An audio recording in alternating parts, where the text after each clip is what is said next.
کے بعد جب میں اٹھا اور میں نے اپنے آپ کو صحیح سالم پایا تو میں حیران ہو گیا، میں دنگ رہ گیا کہ مجھے اللہ تعالیٰ نے کیسے بچا لیا۔ کسی کی بے بسی کو مسکرا کر دیکھنے والوں، تمہیں لے آئے اس منزل پہ مستقبل تو کیا ہوگا۔ اور آج کیلیفورنیا کے جنگل میں جو آگ لگی ہے اور جو آگ لاکھوں لوگوں کو اور لاکھوں آبادی کے حصے کو جس نے متاثر کیا ہے، واقعی بڑا ہی المناک، بڑا ہی دردناک منظر ہے جو آج ہم اپنی آنکھوں سے دیکھ رہے ہیں۔ اور یہ بات بھی واضح ہو گئی کہ اللہ رب العالمین کی گرفت اور اس کی پکڑ کے سامنے پوری دنیا نتمستک ہے۔ پوری دنیا اللہ رب العالمین کی گرفت کے سامنے وہ اپنے گھٹنے ٹیکنے پر مجبور ہے۔ ابھی کچھ دنوں پہلے جب زلزلہ آیا، نیپال اور ہندوستان کے جو آس پاس کے جو علاقے تھے، وہ علاقے اس زلزلے سے متاثر ہوئے۔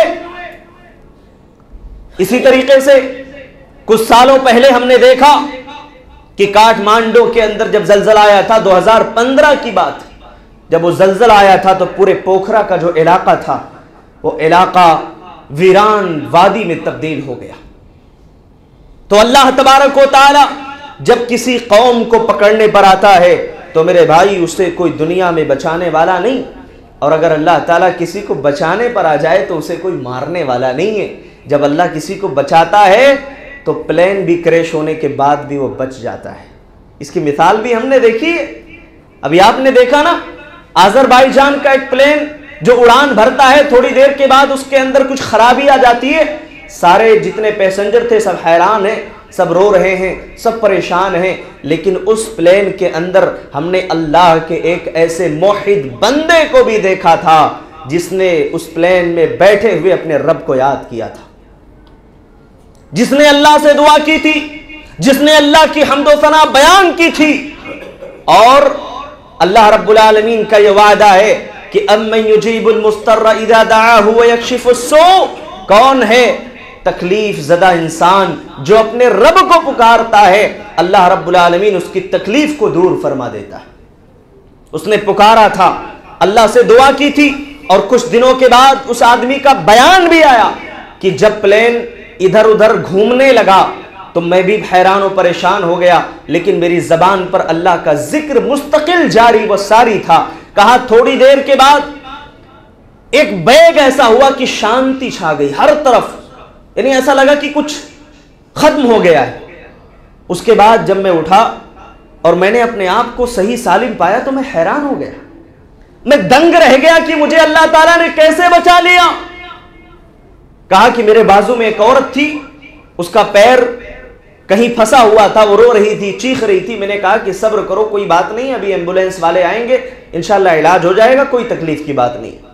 تو میرے بھائیوں، جب اللہ تعالیٰ بچانے پر آتا ہے تو کسی کو بھی بچا لیتا ہے، اور جب اللہ مارنے پر آتا ہے، اللہ جب عذاب دینے پر آتا ہے، گرفت کرنے پر آتا ہے، تو جو دنیا کی سب سے سپر پاور طاقت ہے، جس کے پاس ملین بلین اور بلکہ اس کی جی ڈی پی اور اس کے پاس جو طاقت ہے جو اللہ نے اس کو دے رکھی ہے، ہاں، وہ اپنی طاقت پر جو غرور کر رہا ہے، اللہ تعالیٰ اس کو اس کی طاقت اور کمزوری کا احساس دلاتا ہے کہ اللہ کے عذاب کے سامنے تم کچھ بھی نہیں ہو، اللہ کی گرفت کے سامنے تم کچھ بھی نہیں ہو۔ ان الحمد للہ نحمده ونستعینه ونستغفره ونعوذ بالله من شرور انفسنا ومن سیئات اعمالنا، من يهده الله فلا مضل له ومن يضلله فلا هادي له، واشهد ان لا اله الا الله وحده لا شريك له، واشهد ان محمدا عبده ورسوله۔ يا أيها الذين آمنوا اتقوا الله حق تقاته ولا تموتن إلا وأنتم مسلمون۔ يا أيها الناس اتقوا ربكم الذي خلقكم من نفس واحدة وخلق منها زوجها وبث منهما رجالا كثيرا ونساء واتقوا الله الذي تساءلون به والأرحام إن الله كان عليكم رقيبا يا أيها الذين آمنوا اتقوا الله وقولوا قولا سديدا يصلح لكم أعمالكم ويغفر لكم ذنوبكم ومن يطع الله ورسوله فقد فاز فوزا عظيما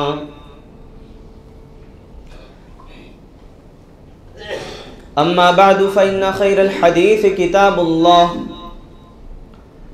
وخير الهدى هدى محمد صلى الله عليه وسلم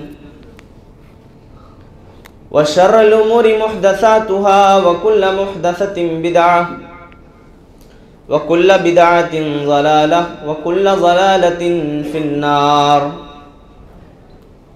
فقد قال الله تبارك وتعالى في كلامه المجيد والفرقان الحميد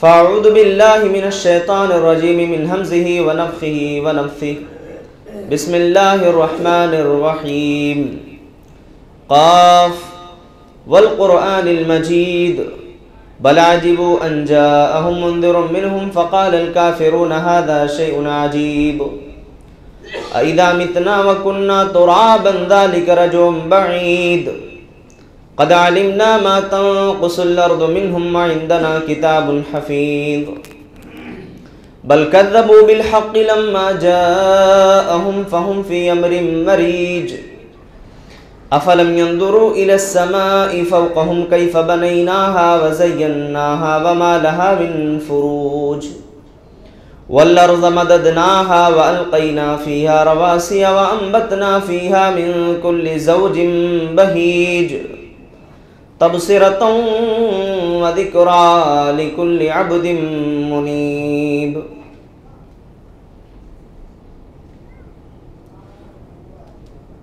وقال الله تعالى في مقام آخر يا أيها الذين آمنوا اركعوا واسجدوا واعبدوا ربكم يا أيها الذين آمنوا اركعوا واسجدوا واعبدوا ربكم وافعلوا الخير لعلكم تفلحون معزز حاضرین جمعہ، نوجوان ساتھیوں، اسلامی بھائیوں اور پیارے بچوں، سب سے پہلے تمام قسم کی حمد و ثنا، بڑائی، بزرگی، کبریائی، عظمت اس وحدہ لا شریک خالق کائنات مالک ارض و سما کے لیے لائق و زیبا ہے، سزاوار ہے، جس نے ہمیں اور آپ کو مسلمان بنایا اور ایمان کی عظیم دولت سے نوازا۔ بعدہ درود لامحدود ہو بالخصوص ہمارے آخری پیغمبر جناب محمد رسول اللہ صلی اللہ علیہ وسلم پر، اور بالعموم تمام انبیاء کرام علیہم الصلاۃ والسلام پر۔ ابھی میں نے خطبہ مسنونہ کے بعد سورہ حج کی ایک آیت آپ کے سامنے تلاوت کی ہے، جس میں اللہ تبارک و تعالی نے فرمایا کہ اے ایمان والو، تم اپنے رب کے لیے رکوع کرو، سجدہ کرو، اپنے رب کی عبادت کرو اور بھلائی کرو تاکہ تم کامیاب ہو جاؤ۔ سوال یہ ہے کہ بھلائی کرنے کا جو اللہ تعالیٰ نے ہمیں حکم دیا ہے، وہ بھلائی کس طریقے سے کی جائے؟ یہ بھلائی کی جو تاکید اللہ اس کے رسول صلی اللہ علیہ وسلم نے کی ہے، اس کا کیا اصول و ضابطہ ہے؟ بھلائی کرنا یہ کس قدر خیر کا باعث ہے کہ انسان دنیا اور آخرت دونوں میں کامیاب اور سرخرو ہوتا ہے۔ امام ابو داؤد رحمۃ اللہ علیہ نے اپنی سنن کے اندر تقریباً 5000 حدیثیں ذکر کی ہیں، اور لکھا ہے کہ ان 5000 حدیثوں میں اگر کوئی صرف 4 حدیثوں کے اوپر عمل کر لیتا ہے یا 4 حدیثوں کو اپنی زندگی کے اندر عملی جامہ پہنا لیتا ہے تو یہ پوری شریعت کا خلاصہ ہے، گویا کہ اس نے تمام حدیثوں کے اوپر عمل کر لیا۔ وہ 4 حدیثیں کیا ہیں؟ سب سے پہلی حدیث انما الاعمال بالنیات، تمام اعمال کا دار و مدار نیتوں پر ہے۔ آپ عبادت کرتے ہیں، آپ روزہ رکھتے ہیں، آپ صدقہ و خیرات کرتے ہیں، آپ جو بھی عمل کرتے ہیں اس میں نیت کا بہت اہم رول ہے۔ جب تک نیت صحیح اور درست نہ ہو وہ عمل قابل قبول نہیں ہو سکتا ہے۔ اب کچھ لوگ یہ بھی کہتے ہیں کہ کیا صرف نیت کا صحیح ہونا صحیح ہے؟ بالکل بھی نہیں، صرف نیت ہی درست نہیں بلکہ عمل بھی درست ہونا چاہیے، یہ بھی آپ جان لیں۔ ہمارا عمل درست نہیں ہے، نیت بڑی اچھی تھی۔ جیسے عید میلاد النبی منانے والے لوگ کیا سمجھتے ہیں؟ بھائی نبی کی پیدائش پر ہم جشن منا رہے ہیں، ان کی نیت صحیح ہوتی ہے لیکن ان کا عمل غلط کیوں ہے؟ کیونکہ صحابہ کرام نے نہیں منایا، اللہ کے رسول صلی اللہ علیہ وسلم نے منانے کا حکم نہیں دیا۔ اور بھی بہت ساری مثالیں ہیں لیکن میں دوسرے موضوع کے دوسرے پہلو کی طرف نہ جاؤں، میری بات کہیں اور نہ نکلے، اس لیے اسی پر اکتفا کرتے ہوئے آگے بڑھتے ہیں۔ دوسری حدیث کیا ہے؟ ان الحلال بین وان الحرام بین وبینہما امور مشتبہات، حلال واضح ہے، حرام بھی واضح ہے، ان دونوں کے درمیان کچھ مشتبہات ہیں۔ اگر اس پر آدمی نے عمل کر لیا، جو شک و شبہ کی چیز ہے اس کو چھوڑ دیا، حلال روزی کمایا، حلال مال کمایا، حرام سے اجتناب کیا، کامیاب ہو گیا دنیا اور آخرت میں۔ اور تیسری حدیث من حسن اسلام المرء ترکہ ما لا یعنی، آدمی کے اچھا مسلمان ہونے کے لیے یہی بات کافی ہے کہ وہ لا یعنی چیزوں کو چھوڑ دے، فضول چیزوں کو چھوڑ دے، اس کے پیچھے نہ پڑے۔ اور چوتھی حدیث لا یؤمن احدکم حتی یحب لاخیہ ما یحب لنفسہ، اور یہی آج میرا موضوع ہے اور اسی پر کچھ باتیں آپ کے گوشے گزار کرنی ہیں۔ اللہ تعالیٰ مجھے صحیح اور حق بات کہنے، ہم سب کو عمل کرنے کی توفیق عطا فرمائے۔ کہ آدمی اس وقت تک ایمان والا نہیں ہو سکتا ہے، مومن کامل نہیں ہو سکتا ہے جب تک کہ وہ اپنے بھائی کے لیے بھی وہی چیز پسند نہ کرے جو اپنے لیے پسند کرتا ہے۔ ہمیں یہ پسند ہے کہ ہماری کوئی بے عزتی نہ کرے، ہم اپنے بھائی کے لیے کیسے یہ پسند کریں کہ ہم اس کی بے عزتی سر عام کریں، مجلس میں کریں؟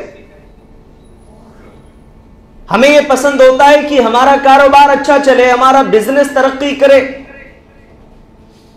ہم دنیا میں بڑے عروج پر، بڑی بلندی پر چلے جائیں، لیکن جب ہمارا پڑوسی، ہمارا رشتہ دار بزنس میں ترقی کر رہا ہوتا ہے، اس کے دکان پر گراہکوں کی لائن، کسٹمرز کی لائن لگی رہتی ہے، تو میرے بھائیوں بہت سارے لوگ جو حسد کے شکار ہوتے ہیں وہ دبلے ہونے لگتے ہیں، وہ دیکھ دیکھ کر پریشان ہونے لگتے ہیں، یہ کیوں ترقی کر رہا ہے، جبکہ وہی چیز وہ اپنے لیے پسند کرتا ہے کہ ہماری دکان پر گراہکوں کی لائن لگنی چاہیے، ہمارا بزنس ترقی کرنا چاہیے، ہمارا کاروبار عروج پر ہونا چاہیے۔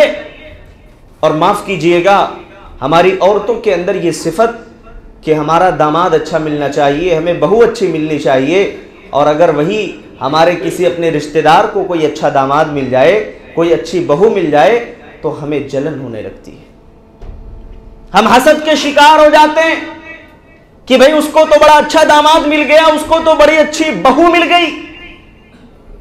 میرے بھائیوں، دوسروں کے لیے بھلا چاہنا، دوسروں کے لیے اچھا چاہنا، دوسروں کی خیر خواہی چاہنا، یہی ایک ایمان والے کی صفت ہے۔ اور اللہ کے رسول نے بیان فرمایا کہ لا یؤمن احدکم حتی یحب لاخیہ ما یحب لنفسہ، تم میں سے کوئی شخص اس وقت تک ایمان کامل، مکمل ایمان والا نہیں ہو سکتا ہے جب تک کہ وہ اپنے لیے وہی چیز پسند نہ کرے جو اپنے بھائی کے لیے پسند کرتا ہے، اپنے بھائی کے لیے وہی چیز پسند نہ کرے جو اپنے لیے پسند کرتا ہے۔ یہ بہت بنیادی چیز ہے میرے بھائیوں، اور سمجھنے کی چیز ہے۔ اور اگر کسی کے اندر یہ صفت پیدا ہوگی، کہنے کو تو بڑا آسان ہے، بڑا آسان ہے کہنے کے لیے کہ بھائی ہم دوسروں کے لیے بھلا چاہیں، دوسروں کی خیر خواہی چاہیں، دوسروں کی بلندی اور اس کی ترقی کو دیکھ کر کے ہمارے اندر حسد نہ آئے، جلن نہ آئے، اس کے ہم شکار نہ ہوں، لیکن یہ بہت بڑے دل گردے کا کام ہے۔ اسی لیے تو اللہ نے فرمایا نا کہ وَفْعَلُوا الْخَيْرَ لَعَلَّكُمْ تُفْلِحُونَ، تم بھلائی کرو تاکہ تم کامیاب ہو جاؤ۔ میرے بھائیو، پیارے نبی صلی اللہ علیہ وسلم کی صفت کیا تھی؟ قرآن میں اللہ نے کتنی پیاری بات بیان فرمائی۔ فرمایا کہ لَعَلَّكَ بَاخِعٌ نَفْسَكَ عَلَىٰ آثَارِهِمْ إِن لَّمْ يُؤْمِنُوا بِهَٰذَا الْحَدِيثِ أَسَفًا۔ نبی دوسروں کی ہدایت کو لے کر کے اتنے بے چین رہتے تھے، اتنے پریشان رہتے تھے کہ اللہ نے قرآن میں فرما دیا کہ اے نبی، کہیں ایسا نہ ہو کہ آپ اپنے آپ کو ہلاک کر لیں، آپ اپنے آپ کو ہلاک کر لیں، اپنے آپ کو برباد کر لیں۔ اے اللہ کے نبی، آپ کے دل میں لوگوں کی ہدایت کو لے کر کے جو جذبہ ہے، اللہ تبارک و تعالیٰ اس جذبے کو بہتر جانتا ہے، اللہ تبارک و تعالیٰ آپ کی نیتوں سے واقف ہے۔ میرے بھائیو، حضرت عبداللہ ابن عباس کو دیکھیے، کتنی زبردست، کیا ان کے اندر اخلاص تھا، کیا نیتیں تھیں، سبحان اللہ سبحان اللہ۔ وہ کہتے ہیں کہ کہیں دور سے میرے پاس خبر آتی تھی نا کہ وہاں بارش ہوئی ہے، تو میں دیکھ کر کے یا میں سن کر کے خوش ہوتا تھا، اگرچہ کہ میرا وہاں کوئی جانور موجود نہیں ہے جس کا فائدہ ہوا، میری وہاں کوئی کھیتی نہیں ہے جو اس بارش کی وجہ سے سیراب ہوئی، لیکن مجھے خوشی ملتی ہے کہ ہمارے دوسرے بھائیوں کو بارش کی وجہ سے وہاں فائدہ پہنچا ہے۔ میرے بھائیوں، یہ ہونا چاہیے ہمارے اندر۔ حضرت عبداللہ ابن عباس کہتے ہیں کہ جب میں کسی قاضی کے بارے میں سنتا ہوں، قاضی کا مطلب جج ہوتا ہے، جج کے بارے میں، کہ وہ بڑا اچھا فیصلہ کرتا ہے، لوگوں کے ساتھ انصاف کرتا ہے، لوگوں کے ساتھ غیر اخلاقی رویہ نہیں اپناتا، نا انصافی نہیں کرتا ہے، تو میں نمازوں میں ایسے جج کے لیے دعائیں کیا کرتا ہوں، اگرچہ کہ میرا اس کے ساتھ کوئی معاملہ نہیں ہے، اگرچہ کہ میرا اس کے ساتھ کوئی میٹر نہیں ہے، میرا اس کے ساتھ کوئی کیس نہیں ہے، پھر بھی میں اس کے لیے دعا کرتا ہوں کہ اللہ رب العالمین اس عدل کرنے والے جج کے ساتھ رحم و کرم کا معاملہ فرمائے۔ اسی لیے اللہ کے نبی صلی اللہ علیہ وسلم فرماتے ہیں کہ سبعۃ یظلھم اللہ فی ظلہ یوم لا ظل الا ظلہ، 7 قسم کے لوگ ایسے ہیں جنہیں اللہ تبارک و تعالیٰ قیامت کے دن اپنے عرش کے سائے میں جگہ نصیب فرمائے گا۔ اس میں ایک وہ بھی ہے امام عادل، عدل کرنے والا، انصاف کرنے والا، جو حکمران ہے، جو بادشاہ ہے، وہ بھی اللہ تبارک و تعالیٰ کے یہاں اللہ کے عرش کے سائے میں جگہ پائے گا۔ بہت بڑی چیز ہے میرے بھائیو، عدل کرنا، انصاف کرنا کوئی معمولی چیز نہیں۔ اسی طریقے سے اللہ تبارک و تعالیٰ نے ایمان والوں کی مثال پیش فرمائی ہے۔ سبحان اللہ، کیا مثال دی ایمان والوں کی۔ آج ہمارا کیا طریقہ ہے، ہمارا رویہ جانتے ہو کیا ہے؟ ہماری کسی سے دشمنی ہے، ذاتی بنیاد پر کوئی معاملہ ہے، اس کے ساتھ کچھ انبن ہے، اللہ اکبر، اسے کوئی تکلیف پہنچتی ہے، ہم خوش ہوتے ہیں، اسے کوئی پریشانی لاحق ہوتی ہے، ہمارے دل میں خوشی ہوتی ہے، بڑا اچھا ہوا۔ لیکن اللہ تبارک و تعالیٰ نے ایمان والوں کی جو مثال بیان فرمائی ہے، فرمایا کہ مثل المؤمنین فی توادہم وتراحمہم وتعاطفہم کمثل الجسد الواحد اذ اشتکا منہ عضو تداعی لہ سائر الجسد بالسحر والحمى۔ فرمایا کہ ایمان والوں کی مثال آپس میں ایک جسم کی مانند ہے، کہ ہمارا جسم ہے نا، پاؤں میں درد ہو، زخم ہو، رات بھر پورا جسم نڈھال رہتا ہے، دل میں اس کی تکلیف محسوس ہوتی ہے، رات بھر آدمی سو نہیں پاتا، ہمارا جسم بخار زدہ ہو جائے ہمیں نیند نہیں آتی، ہمارے سر میں درد ہو ہمیں نیند نہیں آتی۔ ایسا نہیں ہے کہ ہمارے سر میں درد ہے تو جسم کے باقی اعضاء آرام سے ہیں، کوئی مسئلہ نہیں میرے بھائی، ہماری جسم میں کہیں بھی تکلیف ہو تو پورے جسم کے اندر وہ درد محسوس ہوتا ہے، وہ تکلیف محسوس ہوتی ہے۔ اللہ کے رسول نے بہترین مثال دی، کہا ایمان والوں کی مثال، مسلمانوں کی مثال اسے ایک جسم کی مانند ہے کہ اگر کسی حصے میں کوئی درد ہو تو دوسرے کو محسوس ہونا چاہیے۔ ایمان والوں کی مثال ایسے ہونی چاہیے، چاہے وہ کوئی ہمارا رشتہ دار ہو، ہمارا پڑوسی ہو، ہمارا بھائی ہو، کوئی بھی ہو، اگر وہ مسلمان ہے، اس کے ساتھ ایمان کا ہمارا رشتہ ہے، دنیا کی کسی کونے میں وہ بستا ہے، اگر وہ واقعی مسلمان ہے، ایمان والا ہے، اسے کوئی تکلیف پہنچی ہے تو درد ہمارے سینے کے اندر اٹھنا چاہیے۔ یہ ایمان کی علامت ہے، ایمان کی پہچان بتائی ہے میرے نبی۔ اگر یہ درد محسوس نہ ہو، ہمارا کوئی مسلمان بھائی تکلیف کا شکار ہے، ظلم و ستم اور ظلم و تشدد کا نشانہ اسے بنایا جا رہا ہے، اور ہم اپنے گھر میں بیٹھ کر کے بریانی اڑا رہے ہیں، خوشی اڑا رہے ہیں، مسخرہ پن کر رہے ہیں۔ ٹھیک ہے، کوئی مسئلہ نہیں ہے، ان کا معاملہ تھا بھائی، ہمارا کیا لینا دینا، ہم تو اپنے گھر میں مگن ہیں، مست ہیں۔ میرے بھائیوں، اب چل رہی تھی میرے بھائیوں کہ ایمان والوں کی اللہ نے مثال بیان فرمائی، مثل المؤمنین فی توادہم وتراحمہم وتعاطفہم کمثل الجسد الواحد۔ اللہ کے رسول صلی اللہ علیہ وسلم نے ایک بڑی اچھی بات بیان فرمائی، کہا کہ فمن، آدمی اگر یہ چاہتا ہے ان یزحزح عن النار ویدخل الجنہ، اس کو جنت میں داخل کر دیا جائے، جہنم سے بچا لیا جائے، تو اسے چاہیے کہ اپنے بھائی کے لیے وہی چیز پسند کرے جو اپنے لیے پسند کرتا ہے۔ اللہ کے رسول مسجد میں بیٹھے ہوئے، بڑا ہی زبردست واقعہ ہے۔ ایک نوجوان آیا، کہا اللہ کے رسول اذن لی بالزنا، مجھے زنا کرنے کی اجازت دے دیجیے۔ صحابہ بیٹھے ہوئے، ارے یہ زنا کرنے کی اجازت مانگ رہا ہے، ناراض ہو گئے، غصہ ہو گئے صحابہ۔ اللہ کے رسول صلی اللہ علیہ وسلم نے روکا صحابہ کو، کہا رک جاؤ۔ صحابہ کو روک دیا اللہ کے رسول نے، کہا رک جاؤ۔ وہ کیا تربیت کا انداز تھا، کیا نصیحت کرنے کا انداز تھا، وہ کیا رحمت للعالمین تھے پیارے رسول صلی اللہ علیہ وسلم۔ آپ نے اس نوجوان کو بلایا، پیارے نبی صلی اللہ علیہ وسلم نے اپنے پاس بٹھایا، کہا کیا کہہ رہے ہیں؟ کہا اللہ کے رسول اذن لی بالزنا، زنا کی اجازت دے دیجئے۔ اللہ کے رسول صلی اللہ علیہ وسلم نے اس سے پوچھا اتحبہ لامک، کیا تم اپنی ماں کے لیے چیز پسند کرو گے؟ اللہ کے رسول ماں کے لیے کیسے کوئی پسند کرے گا؟ یہ اللہ کے رسول نے کہا کہ تم جس کے ساتھ برائی کا ارادہ کر رہے ہو وہ بھی تو کسی کی ماں ہوگی نا۔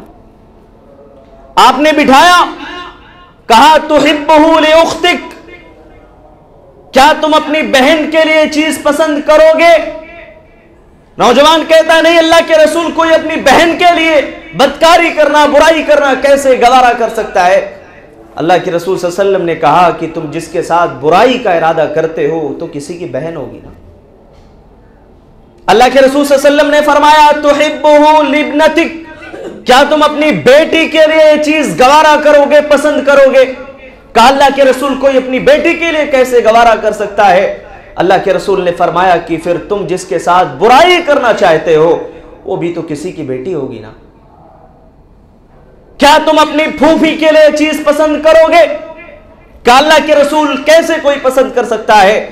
اللہ کے رسول صلی اللہ علیہ وسلم نے فرمایا کہ تم جس کے ساتھ برائی کا ارادہ کرتے ہو وہ بھی تو کسی کی پھوپھی ہوگی نا۔ اس کے بعد راوی حدیث کہتے ہیں کہ اس نوجوان کے اندر برائی سے دور رہنے کا ایسا جذبہ اسی دن سے پیدا ہوا کہ پوری زندگی وہ نوجوان کبھی برائی کی طرف آنکھ اٹھا کر کے بھی نہیں دیکھا، اور اللہ کے رسول نے اس کے لیے دعا فرمائی۔ پیارے رسول صلی اللہ علیہ وسلم نے اسی مجلس میں بیٹھے ہوئے دعا فرما دی۔ کیا دعا کی؟ اور اللہ کے رسول اگر کسی کے لیے دعا کر دیں اس کی دنیا اور آخرت سنور جائے، اور اللہ کے رسول کسی کے لیے بد دعا کر دیں، بد دعا کے لیے ہاتھ اٹھا دیں تو اس کی دنیا اور آخرت برباد ہو جائے۔ اللہ کے رسول نے دعا فرمائی اللہم اغفر ذنبہ، اے اللہ اس کے گناہ کو معاف فرما دے، اے اللہ اس کے عزت و آبرو کی حفاظت فرما، وطہر قلبہ، اے اللہ اس کے دل کو صاف کر دے، اس کے دل کو پاک کر دے، برائی کا جذبہ اس انسان کے اندر پیدا نہ ہو، وحسن فرجہ، اور اے اللہ اس کی شرمگاہ کی حفاظت فرما، اس کے عزت و آبرو کی حفاظت فرما، یہ برائی کی طرف مائل نہ ہو، اور پوری زندگی وہ نوجوان کبھی برائی کی طرف مائل نہیں ہوا۔ یہ ہوتا اصلاح۔ اللہ کے رسول کے سامنے آئے تھے نا، کس لیے آئے تھے؟ اجازت دے دیجیے اللہ کے رسول زنا کرنا ہے، اللہ کے رسول نے کتنی بہترین تربیت کر کے آپ نے بھیجا. ہاں ہمارا حال آپ کا حال کیا ہے بھائی؟ اگر کوئی اس طریقے سے آ کر کے بولے تو ہم سب سے پہلے اس کو پیٹنا شروع کر دیں گے, مارنا شروع کر دیں گے. یہ کیوں بول رہا ہے, اتنی گندی بات کیسے کر رہا ہے؟ وہاں ان کی نیتیں صاف تھی, ان کا دل صاف تھا, ان کے دلوں میں کوئی کدورت نہیں تھی, ان کے عمل میں کوئی دکھاوا نہیں تھا, ان کے دل کے اندر کوئی عناد اور دشمنی نہیں تھی, اصلاح کیا کرتے تھے. اور اللہ کے رسول صلی اللہ علیہ وسلم کے سامنے جب وہ نوجوان بیٹھتا ہے, اللہ کے رسول صلی اللہ علیہ وسلم نے اتنی بہترین اصلاح کی کہ پوری زندگی پھر وہ نوجوان برائی کی طرف پلٹ کر نہیں دیکھتا ہے. النصح لکل مسلم, ہر مسلمان کے لیے بھلائی اور خیر خواہی کا جذبہ ہونا چاہیے, بھلائی کا خیر خواہی کا جذبہ ہو. کوئی ہمارا بھائی ترقی کر رہا ہے, سبحان اللہ, ترقی کرے, اللہ اس کو خوب نوازے, کوئی بات نہیں, آپ بھی کوشش کر سکتے ہیں, لیکن انسان دل میں اس کے لیے رنجش رکھے, بغض و عناد کا شکار ہو, آدمی اس کی برائی کرنا, غیبت کرنا شروع کر دے. میرے بھائیوں, آدمی حسد کا جب شکار ہوتا ہے اور حسد کی آگ میں جب جلتا ہے تو وہ آگ پورے سماج اور معاشرے کو جلا کر کے خاکستر کر دیتی. پیارے نبی صلی اللہ علیہ وسلم مسجد میں بیٹھے ہوئے ہیں. ایک اور واقعہ سن لیجئے. اللہ کے رسول بیٹھے ہوئے ہیں, صحابہ بھی بیٹھے ہوئے ہیں. عبداللہ بن عمرو بن عاص رضی اللہ تعالیٰ عنہ کہتے ہیں, راوی حدیث کہتے ہیں کہ اسی دوران پیارے نبی صلی اللہ علیہ وسلم نے کہا کہ سیدخل علیکم رجل من اہل الجنہ, ابھی تمہارے اس مجلس میں ایک جنتی آنے والا ہے. ارے بھئی, اللہ کے رسول نے کہہ دیا جنتی آنے والا ہے تو ان کی نگاہیں اٹھ جاتی تھی کہ کون ہے وہ جنتی جس کے بارے میں نبی نے بشارت دے دی. وہ صحابی آئے, وضو کیا, نماز پڑھی, اس کے بعد اگلے دن پھر اللہ کے رسول مسجد میں بیٹھے ہیں. اللہ کے رسول صلی اللہ علیہ وسلم نے پھر وہی بات کہی, کہا تم میں سے ایک جنتی آنے والا ہے. کہا کہ پھر دوسرے دن بھی وہی صحابی آئے, اور تیسرے دن اللہ کے رسول صلی اللہ علیہ وسلم بیٹھے ہوئے ہیں اور آپ صلی اللہ علیہ وسلم نے پھر تیسرے دن بھی وہی بات کہی, سیدخل علیکم رجل من اہل الجنہ.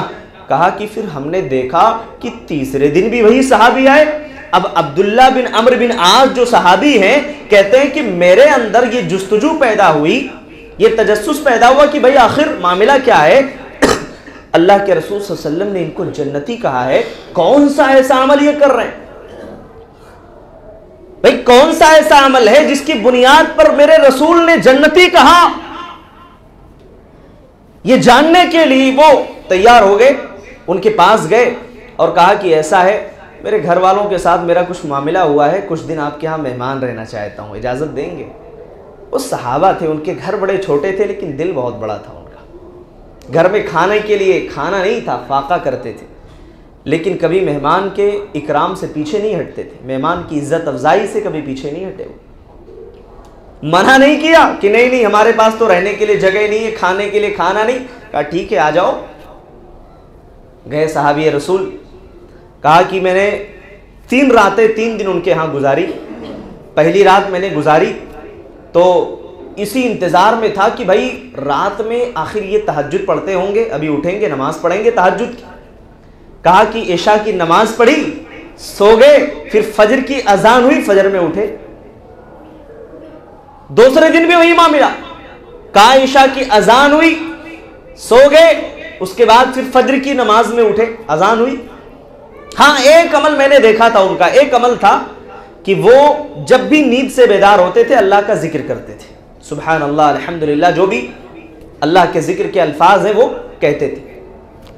کہا کہ تیسرا دن ہوا, پھر بھی میں نے وہی دیکھا کہ نہ تہجد پڑھی, نہ کوئی قیام اللیل کیا کہ رات میں کھڑے ہو کر کے لمبی لمبی نمازیں پڑھ رہے ہوں. میرے بھائیوں, غور سے اس حدیث کو سننا, غور سے سننا اس حدیث کو. کہا کہ جب میں صبر نہیں کر سکا تو میں نے کہا چلو کھول کر کے رکھ ہی دیتے ہیں, معاملہ کیا ہے. کہا کہ دیکھو گھر والوں سے میرا کوئی مسئلہ ہوا نہیں ہے, میں بس یہ جاننے کے لیے آیا تھا کہ آپ ایسا کون سا عمل کرتے ہو جس کی بنیاد پر پیارے نبی صلی اللہ علیہ وسلم نے مستقل 3 دن کہا کہ تم میں ایک جنتی آنے والا ہے، اور 3 دن آپ مستقل یہاں آئے، آخر وہ کون سا عمل ہے ہمیں بھی بتا دیں۔ کون سا ایسا عمل ہے جس کی بنیاد پر میرے رسول صلی اللہ علیہ وسلم نے آپ کو یہ کہا کہ آپ جنتی ہو؟ کون سا ایسا نیک عمل کر رہے ہو، ذرا آپ ہمیں بھی بتا دیں۔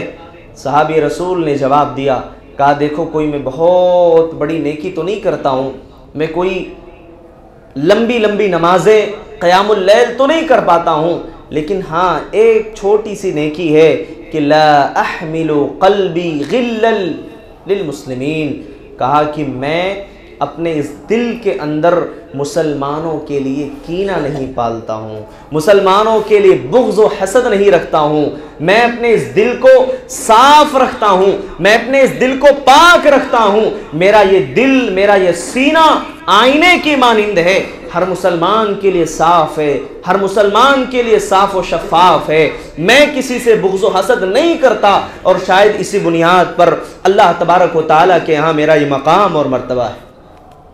تو میرے بھائیوں، اس حدیث سے کیا پتہ چلا؟ اس حدیث سے پیغام ملا کہ اگر ہم یہ چاہتے ہیں کہ اللہ تعالیٰ کے ہاں ہمارا مقام اور مرتبہ اونچا ہو، اگر ہم یہ چاہتے ہیں کہ ہم جنت میں چلے جائیں، تو ہمارا سینہ، ہمارا یہ دل پاک ہونا چاہیے دوسرے مسلمان کے تعلق سے۔ المؤمن مرآت المؤمن، اس حدیث کا آئینہ دار ہونا چاہیے ہم اور آپ، کہ ایک مومن دوسرے مومن کے لیے آئینے کی مانند ہوتا ہے، آئینہ ہوتا ہے، وہ پیٹھ پیچھے کوئی بات نہیں کرتا، وہ کسی کی غیبت نہیں کرتا، وہ کبھی کسی کے تعلق سے بغض و حسد اپنے سینے میں نہیں پالتا۔ یہ جذبہ جب تک ہمارا دل ہمارے اندر پیدا نہ ہو، میرے بھائیوں، ہم ایمان کامل والے مسلمان نہیں بن سکتے ہیں۔ ہم وہ مسلمان بنے کہ دوسروں کا درد ہمارا درد بن جائے، ہم وہ مسلمان بنے کہ دوسروں کا غم ہمارا غم بن جائے، ہم وہ مسلمان بنے کہ دوسروں کی تکلیف ہماری تکلیف بن جائے، ہم وہ مسلمان بنے کہ دنیا کے کسی کونے میں کسی بھائی کو کوئی تکلیف ہو تو درد ہمارے دل کے اندر محسوس ہونا چاہیے، اور جب تک یہ درد محسوس نہ ہو ہمارے اندر گویا ایمان نہیں ہے۔ میرے بھائی، پیارے نبی صلی اللہ علیہ وسلم نے مومن کا کردار بھی بتایا، منافق کا کردار بھی بتایا۔ کہا کہ مومن کا کردار جانتے ہو کیا ہے؟ مومن کا کردار یہ ہے، مفتاح للخیر ومغلاق للشر۔ مومن جو ہے خیر و بھلائی کا دروازہ ہوتا ہے، خیر و بھلائی کی چابی ہے، خیر و بھلائی کھولنے والا ہے، جہاں بھی جائے گا خیر و بھلائی لے کر کے آئے گا، وہ لوگوں کے سامنے خیر و بھلائی کرنے والا، لوگوں کے لیے خیر و بھلائی کے راستے کھولنے والا ہوتا ہے مومن۔ ہاں، ومغلاق للشر، اور برائی کے دروازے بند کرنے والا ہوتا ہے۔ اور منافق کہا کہ مغلاق للخیر، بھلائی کے دروازے بند کرنے والا، ومفتاح للشر، اور برائی کے دروازے کھولنے والا ہوتا ہے۔ کون؟ جو منافق ہوتا ہے، جس کے اندر نفاق ہوتا ہے، جس کے اندر اللہ اس کے رسول صلی اللہ علیہ وسلم کی تعلیمات کا کوئی اثر نہیں ہوتا ہے، وہ ایسے ہی کرتا ہے، اپنی منمانی کرے گا، اور اس کا دل، اس کے سینے میں لوگوں کے تعلق سے حسد ہے، کینہ ہے، بغض ہے، اور اس بغض کی بنیاد پر وہ دوسروں کو اذیت بھی دیتا ہے، تکلیف بھی پہنچاتا ہے۔ فرمایا کہ جس کے سینے میں معمولی سا بھی کبر ہے، غرور ہے، رائی کے دانے کے برابر، وہ جنت میں نہیں جائے گا۔ ہمیں جنت میں جانا ہے نا، ہمارا وصول اور ضابطہ یہ ہونا چاہیے کہ اللہ اور اس کے رسول صلی اللہ علیہ وسلم کی تعلیمات کیا ہیں۔ ہمارا یہ معاشرہ، ہمارا یہ سماج پرامن معاشرہ کب بنے گا؟ جب ہم اپنے سینے میں دوسرے مسلمان بھائی کا درد لے کر کے بیٹھے۔ میرے بھائیو، آج حالات تو ایسے ہیں، بات کی جائے بات بہت لمبی ہو جائے گی، مختصر یہ ہے کہ حالات اتنے بدتر ہو چکے ہیں کہ اگر موقع ملے تو ایک انسان دوسرے انسان کے منہ سے نوالا چھین لے۔ حالات ایسے بن چکے ہیں، چہ جائے کہ اس کے سامنے ہم کھانا، کپڑا، لباس ہم اس کو دیں، اس کی مدد کریں، اس کا ساتھ دیں، بہت دور کی بات۔ اور اگر اس دور میں کوئی ایسا کرتا ہے، دوسروں کی مدد کرنا، دوسروں کے غم میں تکلیف میں شریک ہونا، کسی پریشان حال کی پریشانی کو دور کر دینا، میرے بھائیو بہت بڑے خیر کا کام ہے۔ بہت بڑے بھلائی کا کام ہے، کیونکہ آج ہم اور آپ ممبئی میں رہتے ہیں، یہاں سردیوں کا ماحول نہیں ہے، یہاں اتنی سردی محسوس نہیں ہو رہی ہے، لیکن وہی میں نے کہا نا کہ ہمارے علاقے میں، آپ یو پی بہار کے علاقے میں چلے جائیں، ساؤتھ وغیرہ کے علاقے میں چلے جائیں، وہاں دیکھیں کہ کیا کڑاکے کی سردی پڑتی، کتنے لوگ فٹ پاتھ پر لیٹے رہتے ہیں، سو جاتے ہیں فٹ پاتھ پر اخبار بچھا کر۔ مزدور کبھی نیند کی گولی نہیں کھاتے، یہ مزدور ہیں، یہ غریب لوگ ہیں، یہ پریشان لوگ ہیں، اور ان کی مدد کرنا چاہیے، ان کا ساتھ دینا، اور ایک مسلمان ہونے کی حیثیت سے ہم خیر کا سر چشمہ بنے، ان تک بھلائی پہنچا دیں۔ بہت سارا مدد ہم نہیں کر سکتے، ہمارے پاس لاکھوں کروڑوں کا بجٹ نہیں ہے، ایک کمبل دے سکتے ہیں، کسی کو ایک کمبل دے دیں، وہ بیچارہ سوئے گا، آپ کے لیے دعائیں کرے گا، اور ہو سکتا ہے کہ وہ معمولی عمل آپ کے لیے نجات کا باعث بن جائے اللہ کی بارگاہ۔ میرے بھائیوں، حالات اتنے برے ہیں کہ اب تو دشمنوں سے نہیں اپنوں سے بہت ڈر لگتا ہے۔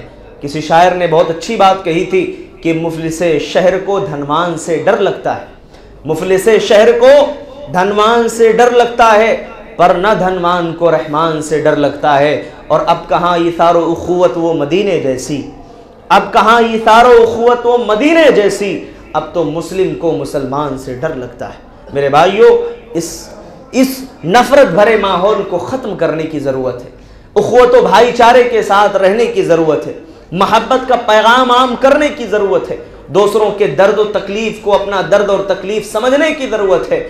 جب یہ مادہ ہمارے اندر پیدا ہوگا نا، تب ہم سچے اور پکے مسلمان کہلائیں گے۔ اللہ تعالی ہم سب کو الفت و محبت کے ساتھ رہنے والا بنائے، توحید پر زندہ رکھے، اسی پر وفات دے، آمین۔ وآخر دعوانا الحمدللہ رب العالمین۔